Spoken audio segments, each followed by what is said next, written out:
It's not money mabano. Tina money mabano because munye serious. United for. Amonyo maba. Manchester United. Hey, and the Manchester United. Manchester United. Manchester United. Manchester United. And the Bimabo. Bemabo. Bimabo. Bemabo. Bimabo. Bemabo. One draw, one lose. One draw, one lose. One draw, one lose. One draw, one lose. Manchester, why?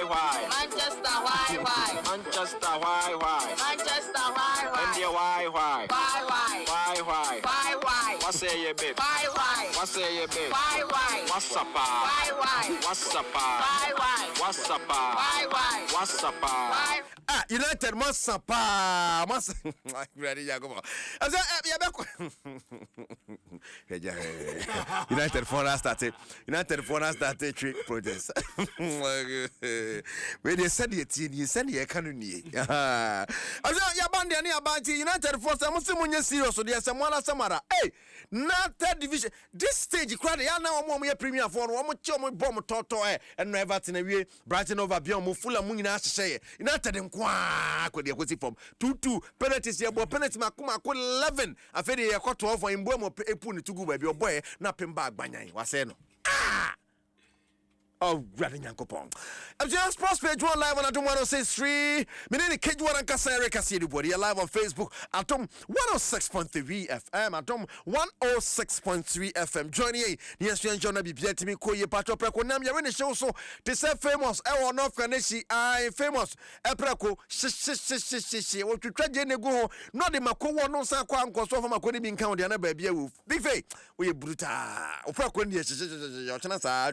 Yeah. Kako. Etim patrano pay young boys at Tetono, not Yemfa and Mao. Yabasha said if the senior national soccer team, the Black Stars of Ghana patron next week, Yajamo Dindin Yabobo against Chad and Mali, and my Bomuma, you must say Bobuka Cadiman patron, the Abato Johnny said, plus thing that you're training more, said, Fee, Quasieda, Equani best at Taba, nothing so no, I draw that should be able to do near her training best here, kick 4 from any child for a career near Berry Mali with you on the 820. Yania Brepa World Cup where the Afcon and for World Cup on the funny idea.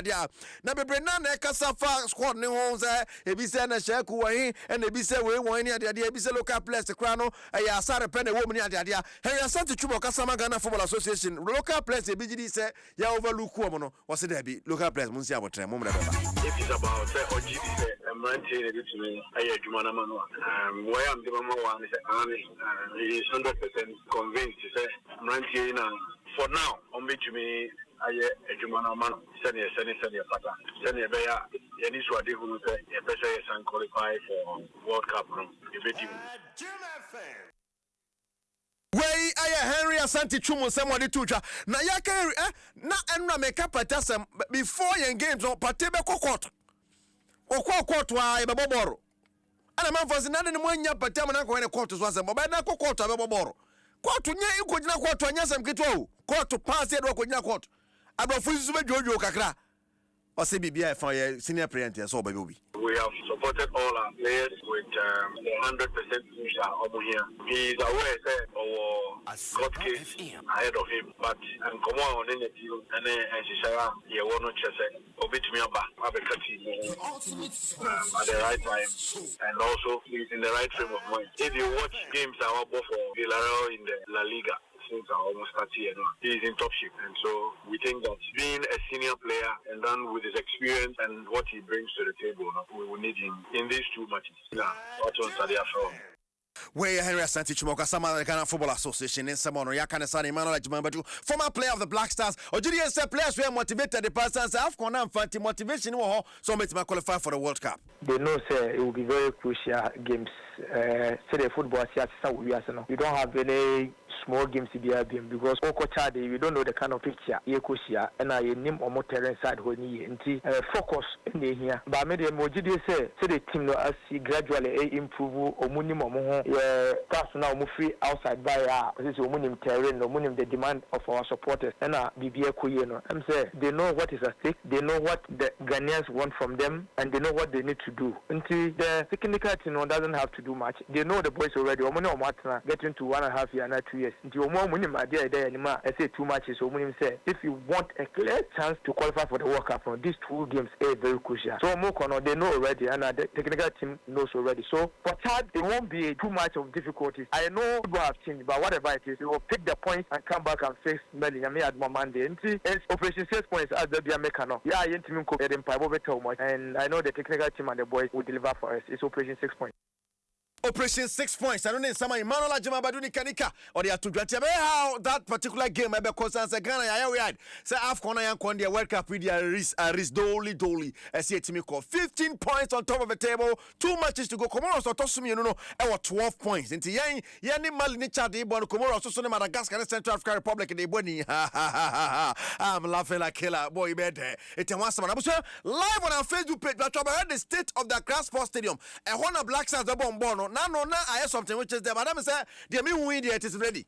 The mean win it is ready. Penny on the Kasama, the National Sports Authority, Akasa for Grass Sports Stadium, was ready for the Black Stars game next week. Yeah, Grass Sports Stadium, the meeting Akase, Abuano, yeah, Eganakwe, Uba, a green grass technology, Omo, a pitching so, Jumedia, the Shelmans, and meeting Akase, Dimo, Numu Quentina, Yantimia on top 4, the matches no ha, yeah, they call a Legon, and the TSA, yeah, preserve pitching for the upcoming game between the Ghana Blasters and the Malian counterpart. For Accra Sports Stadium, the meeting I can say, share the Guaquema, the host to a big match, and Nina Gunaquema, floor lights, no so. The young way to Massi, Nina, from Muswa, say, Panacram, that package, so Obano dressing room, so I'm making a cassa, CC, no, making a cassa, no, so at the Naquemanas, the one kind of Oba sitting area, so but Hobbit say, yeah, CC happy paper, all the seats, and Accra Sports Stadium, a sitting capacity, no, 40,000 plus. Now the CN say, call the friend scoreboard area on a sitting capacity near 14,000 plus. A hono, once a bank for no functional re, and that deal will Fakasiana and Tihono, a penny for a hono, Gentimi, and say, Ubia, Kotana, Oshe, Ghana Chad Martina, a honona, the brand one Musanko Biantna, and so a fancy maybe a far point besudi Kupi hono. This time around, a bamboo for no make sure say a section will be Anthony Kotana Senebea and Kofa a right, I'm fire.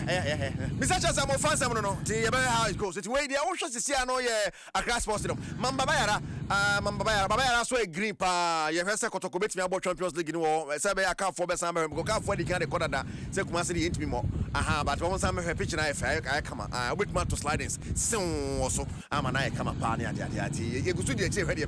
But this weekend, Champions of Champions war and Sana League in Asha, but the Champions of Champions, they wake up saying FA Cup, no, and then the OG League in this case, Kotoko, we be any Gold Stars, we be Gold Stars to Kotoko. Now, a top 4, you want to Kotoko, I am who me saying. And that's the idea. I mean, oh, I am moving top. Weekend, the Bessiaco, a password don't spark. Now, Coco around Western now, organize a committee on Champions of Champions, the Bastion, or wherever I try my Nisem. And she say, see a BI, the Guaquim. You don't say Bibiani, but Ashanti Gold Bibiani, my master, I think a crack. The BI did an aquarium. Coverage, Papa Weber, there will be TV coverage, there will be radio coverage. She said the Bay or League now, we will do the same thing. Oh, Champions of Champions. Yeah, it's like a league match at the first game of the season, and that's how it is.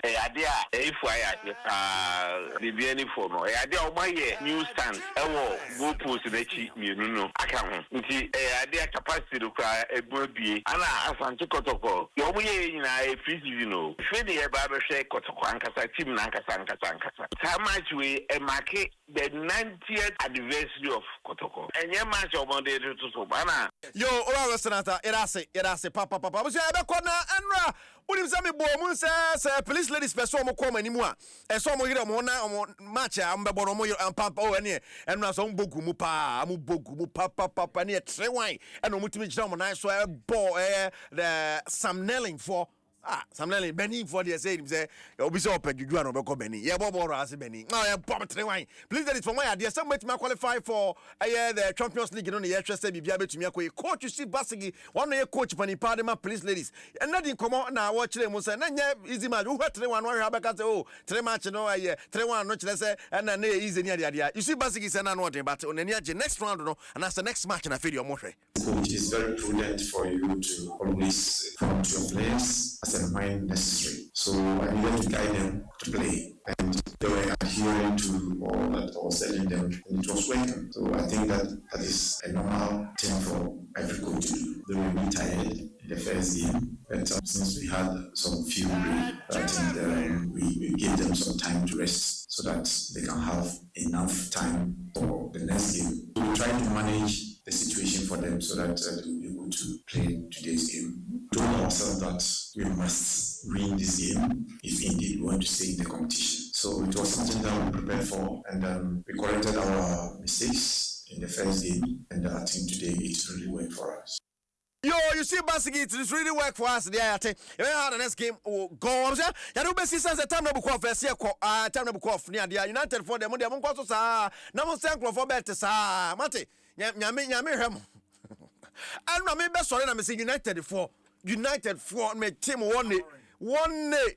Ruby and Fede want to be penalties no. Ya bossa. And that's the Real League so on so na Bundesliga nyina matches on Bayern Munich bogumu in omodia fi poker nti yeguso dia La Liga mu nyina matches so enti e boy and long and breast and ebo. Liga team e friend breast. No more defender be a friend Brazil. Transfer window e be we move go. Now direction pampe wutimi fa bon fa no Brazil. Oh punuya. Betway for the love of the game. Betway. Open this guy Betway. Me pacho code no you be dropping in but me pa omo one more us no so ankasa Betway tell ankasa me pacho betway.com.gh get way more no enye chacha na opa agudi ne hu dontia ampon say for the F pack the BX tablets kan ho ne dey ba sinomi me bo ne me nsa penudrus wadi a sinomi nudrus na me kan for dia ma na isem ni nie a o mtie no bag be me mtie dia ba isem ne ade a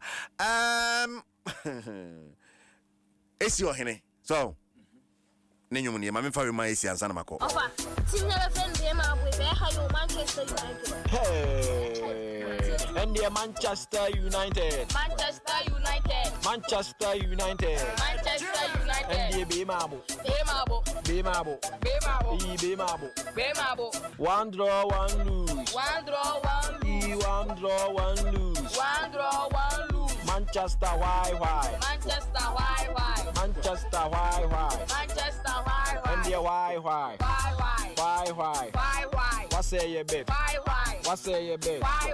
What's up? Why? What's up? Why? What's up? Why? What's up? Why?